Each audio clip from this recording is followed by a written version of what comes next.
CM Revanth Reddy diversion politics కు పాల్పడుతున్నారని 6 గ్యారంటీలు అమలు చేయడం చేత కావడం లేదని బీఆర్ఎస్ నాయకులు విమర్శించారు. మాజీ సీఎం కేసీఆర్ కి సిట్ నోటీసులు ఇవ్వడాన్ని నిరసిస్తూ సిద్దిపేటలోని బ్లాక్ ఆఫీస్ చౌరస్తాలో బీఆర్ఎస్ నాయకులు రోడ్డుపై బైఠాయించి రాస్తారోకో నిర్వహించారు.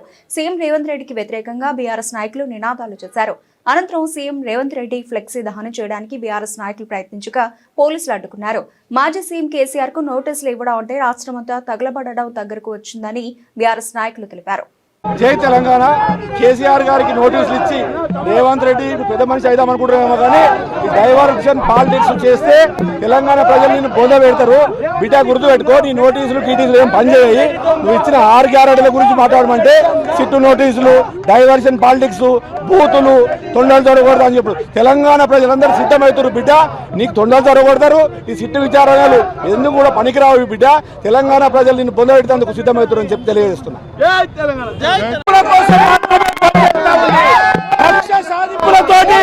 కేవలం కేసీఆర్ కుటుంబం పైన, కేసీఆర్ గారి పైన కోపం పెట్టుకొని ఈ రాష్ట్రంలో దురదృష్ట పాలన జరుగుతా ఉంది. ఆ పాలన అంతమయ్యే రోజులు దగ్గర పడ్డాయి. కేసీఆర్ జోలికి వస్తే కేసీఆర్ గారి పైన నోటీసులు ఇచ్చారు. ఈ రోజు ఈ రాష్ట్రాన్ని ఇంత అద్భుతంగా పరిపాలించినటువంటి గౌరవనీయులు మొదటి ముఖ్యమంత్రి కేసీఆర్ గారికి నోటీసులు ఇవ్వడం అంటే ఈ రాష్ట్రాన్ని, ఈ రాష్ట్రమంతా తగలబడే రోజు దగ్గరకు వచ్చింది. ఈ రేవంత్ రెడ్డి పోయే రోజులు దగ్గర పడ్డాయి. రేవంత్ రెడ్డి దురదృష్ట పాలన సాగిస్తా ఉన్నాడు. రేవంత్ రెడ్డి ఎంతసేపు కక్ష సాధింపు చేయాలనే ఆలోచన చేస్తా ఉన్నాడు. ఇదంతా కూడా తప్పు. ఇలాంటి తప్పు నిర్ణయాలు కాదు. నువ్వు చేయాల్సిన పనుల్లో ప్రజలకు ఇచ్చిన హామీలు నిలబెట్టుకోకుండా, ప్రజలకు ఇచ్చిన పనులు చేయకుండా, ప్రజలకు ఇచ్చిన హామీలను నెరవేర్చకుండా నువ్వు కేవలం యూటర్న్ రాజకీయాలు చేసుకుంటూ కేవలం కేసీఆర్ గారి కుటుంబం పైన కక్ష సాధింపు చర్యలు చేస్తా ఉన్నావు. నువ్వు తప్పు చేసి జైలుకి వెళ్తే మిగతా వాళ్ళని అదే రకంగా చూస్తా ఉన్నావు. తప్పకుండా రాబోయే రోజుల్లో నిన్ను పొందబెట్టడం ఖాయమని చెప్పి ఈ తెలంగాణ ప్రజలు ఒక్కరు కూడా ఊరుకోరు. ఈ రోజు రగిలిపోతా ఉన్నారు తెలంగాణ రాష్ట్రంలో కార్యకర్తలందరూ కూడా నీ పని చేయడానికి సిద్ధంగా ఉన్నారు. నిన్ను పొందబెట్టే రోజులు దగ్గరలో ఉన్నాయని చెప్పి తెలియజేస్తా ఉన్నాం. తెలంగాణ రాష్ట్రంలో కాంగ్రెస్ పార్టీ రేవంత్ రెడ్డికి పాలన చేయడం చేతగాక ఇలా ఒక డైవర్స్ పాలిటిక్స్ ను ఎంకరేజ్ చేస్తూ ఇలా రాష్ట్ర అభివృద్ధి ప్రదాత గౌరవ కేసీఆర్ గారికి సిట్ నోటీసులు ఇవ్వడం సిగ్గుచేటు.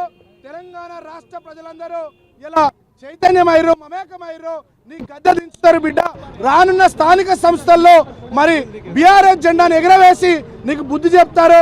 అంతేకాకుండా రానున్న రోజుల్లో నీ వెంబడే పడతారు ఇక బీఆర్ఎస్ కార్యకర్తలు. చైతన్యమయ్యారు. ఎక్కడికక్కడ నిన్ను అడుగడుగున అడ్డుకుంటాం. ఇప్పటికే గ్రామాల్లో ఒక పక్క రైతులకు రైతు బంధు లేదు. రైతు బంధు ఇయ్యనటువంటి సోయలేని ముఖ్యమంత్రి ఇలా సిట్ నోటీసుల పేరిట ఈ యొక్క రాజకీయ పబ్బం గడుపుతా ఉన్నావు. రానున్న రోజుల్లో నీకు తెలంగాణ ప్రజలందరూ బుద్ధి చెప్తారని చెప్పి హెచ్చరిస్తా ఉన్నాం. తెలంగాణ రాష్ట్రంలో తెలంగాణలో వచ్చినటువంటి కేసీఆర్ గారికి ఇలా సిట్ నోటీసులు పంపించినటువంటి రేవంత్ రెడ్డి ఒక పెద్ద లంగా. ఎందుకు ఇచ్చినవన్నీ సిట్ నోటీసు? తెలంగాణలో ఇచ్చినందుకు కేసీఆర్ సిట్ నోటీసులు ఇచ్చేది. నువ్వు ఒక లుచ్చ రాజకీయం చేస్తా ఉన్నావు. ప్రజాపాలన పక్కన పెట్టి, ప్రజలకు వేయాల్సిన పథకాలను పక్కన పెట్టి నువ్వు ఇలా సిట్ నోటీసులు ఇచ్చి పబ్బం గడుపుతా ఉన్నావు. తెలంగాణ తెచ్చినటువంటి ముఖ్యమంత్రి, మాజీ ముఖ్యమంత్రి అయినటువంటి కేసీఆర్ గారి మీద నువ్వు సిట్ నోటీసులు పంపితే భయపడేది ఎవడు లేడు. హరీష్ అన్నకు, కేటీఆర్కి నువ్వు సిట్ నోటీసులు పంపించినావు. ఏం చెప్పిరు వాళ్ళు? ఏం అడిగినావు నువ్వు వాళ్ళను? ఒక్క క్వశ్చన్ కూడా బయట పెట్టలే. నువ్వు ఫస్ట్ వాళ్ళ అన్ని క్వశ్చన్లన్నీ బయట పెట్టినాక, వాళ్ళ సమాధానాలు బయట పెట్టినాక నువ్వు కేసీఆర్ గారికి సిట్ నోటీసులు అడగాలి. నీకు ఎంత ధైర్యం ఉంటే తెలంగాణ తెచ్చినటువంటి రాష్ట్ర నాయకుడు కాకుండా దేశ నాయకుడిగా పేర్కొన్న కేసీఆర్ గారికి నీ సిట్ నోటీసులు పంపించినావు. ఖబర్దార్ రేవంత్ రెడ్డి గుర్తుపెట్టుకో. ఏ యువత అయితే నీకు ఓట్లేసి గెలిపించిందో అదే యువత నిన్ను తుంగలో దుక్తాం. నేను తిరగనీయం, గల్లీ తిరగలేకుండా చేస్తాం. ఖబర్దార్ రేవంత్ రెడ్డి.